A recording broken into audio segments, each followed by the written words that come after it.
आज विजयादशमीको नवमी तिथि बलिदिने दिन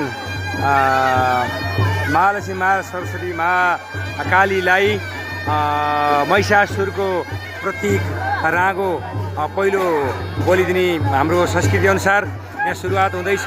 पुजारीहरू यहाँ चाहिँ घुम्दै हुनुहुन्छ, जो अस्ति भोजन गरेर हिजो निराहार बस्नु भएको छ र चोखो बस्नु भएको छ।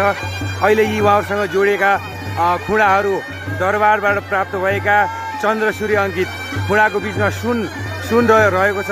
सुनको एउटा चाहिँ चन्द्र आकारको र एउटा चाहिँ सूर्य आकारको खुँडाहरू प्रयोग भएका छन्।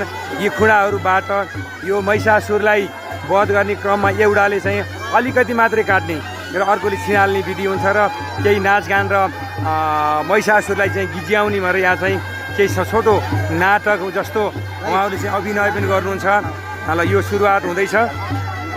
सम्भवतः हाम्रो सायद आइसकेका हुनाले 11:56 भनेर सायद भनिएको रहेछ। सुरुवात हुँदैछ। दर्शकहरू हुनुहुन्छ, उहाँहरू घुम्दै हुनुहुन्छ।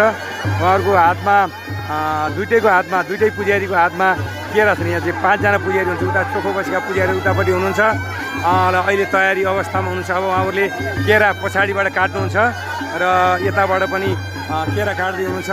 त्यसपछि अब उहाँहरू तयार भएर हतियार सफा गर्नुभयो। अब उहाँहरू तयारी अवस्थामा हुनुहुन्छ। मैले यो यही लेभलसम्म अगाडिको मात्रै खिच्नेछु, बलि दिएको खिच्ने छैन। र यो हाम्रो प्रक्रियाहरू सबै गाउँले दाजुभाइ हुनुहुन्छ, सबैले यहाँ खिच्दै हुनुहुन्छ। ल सबैलाई शुभकामना। नवरात्रि आज नवमीको दिन सबैलाई हार्दिक शुभकामना छ। सुख शान्ति समृद्धि र जसरी हाम्रो सम्पूर्ण नेपालका शक्तिपीठहरूमा चाहिँ आज यति बेला यो साइतको रूपमा चाहिँ सबै ठाउँमा हुँदैछ। यहाँ पनि सुरुवात हुँदैछ। उहाँहरू तयारी अवस्थामा हुनुहुन्छ। जय दुर्गे।